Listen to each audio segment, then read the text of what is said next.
สบายดีทุกคนมื้อนี้บ่ฝนก็เดินทางไปประเทศเวียดนามเนาะทุกคน ตอนนี้ก็กำลังขี่รถออกไปกับบ่าวเสียงสำเตอเนาะตอนนี้เฮาก็มาสู่ประเทศเวียดนามแล้วอยู่ดินของประเทศเวียดนามเนาะทุกคนเนาะเฮาเดินทางมาทางบ้านตงอูแดนดินแล้วก็ออกมาเซอลานประเวณีเนาะลานน้อยตอนนี้ก็ชมบรรยากาศสองข้างทางไปนำกันทุกคน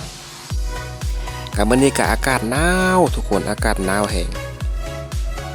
ตอนนี้ก็เป็นตอนคายแล้งนะทุกคนบ่าฝนออกมาแต่เมืองกวานก็3 โมงปลายเนาะมาฮอดตอนนี้ก็ประมาณ4 โมงพี่แหละ4 โมงปลายก็บ่ได้ไกลเนาะมาทางนี้นะบ่าฝนก็มาเป็นเถือทำอิฐเนาะมาทางนี้เถือทำอิฐ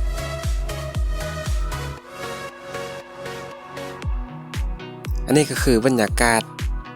ช่องข้างทางนะคะถนนหนทางทางเขตชนบททางประเทศเวียดนามค่ะจะประมาณนี้เนาะทุกคนเนาะก็ส้มเป็นนำการทุกคนสวมเป็นนำการแบบการเดินทางเข้ามาฝนมันนี้จะ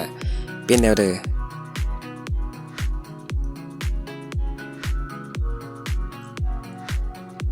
อากาศก็หนาวแห้งทุกคนอากาศหนาวแห้งมื้อนี้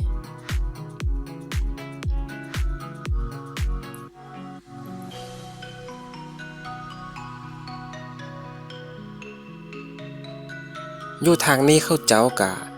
จะเฮ็ดนาทุกคนเฮ็ดนาจะมีนาคันไดเลยเนาะทุกคนแถวๆนี้นะเขาเจ้ากำลังหากะล่ำแล้วเนาะเบิ่งสังเกตเบิ่งข้างทางรูมนี่เนาะเขาเจ้าหากะล่ำนาแล้วเขาเจ้าจะเฮ็ดนาแซงเนาะทางนี้เฮ็ดนาแซงเขาเจ้าจะเฮ็ดนาซ่องฤดูเนาะอันนี้พอฝนก็มาครั้งแรกเนาะก็บ่ฮู้ว่าบ้านนี้เป็นบ้านเด้อเนาะก็มีแต่ชมบรรยากาศช่องข้างทางไปนำกันทุกคน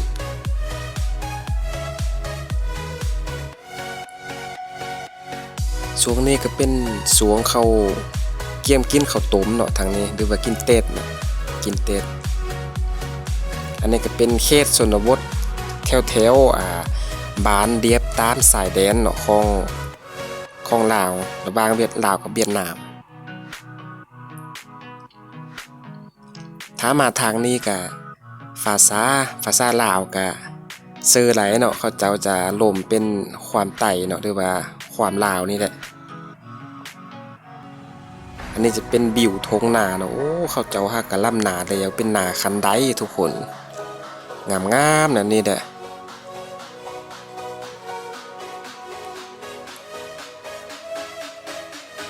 บิวงามทุกคน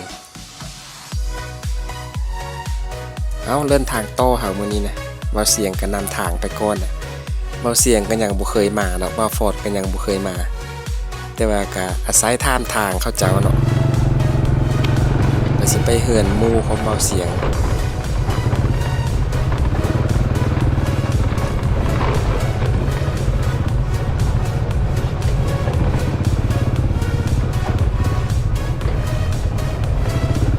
โอ้วิวทุ่งนาทางนานี่โอ้งามทุกคน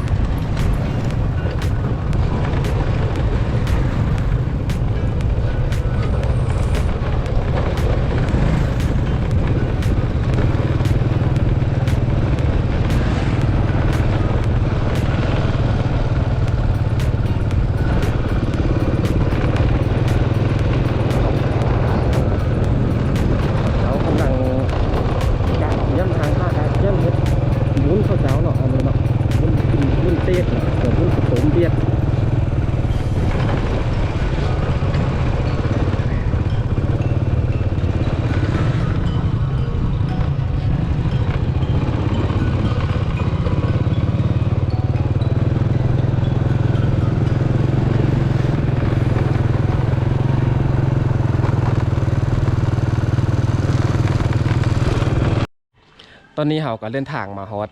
จุดหมายเนาะจุดหมายปลายทางของประเทศเวียดนามมอดเฮือนของอา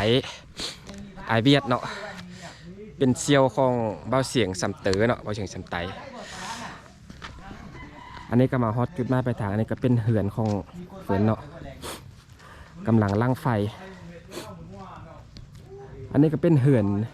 หมู่เบอร์กอเนาะเฟินก็ยังบ่ทันมางเนาะนั่นจะเป็นเหือนเก่าของเฟินเนาะตอนนี้ก็เปิดเกตเหือนเมื่อทางนี้แต่ว่าทางนี้ก็ยังบ่ทันมางร้านจักแตงเนี่ยจำเธอจำกินไว้เอาอันซื้อเด้อ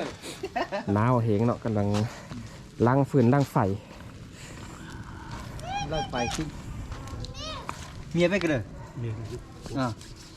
พอแม่ดิบ่แม่บ่มีที่นั่นเชียวพอแม่น่ะอ๋อได้เลย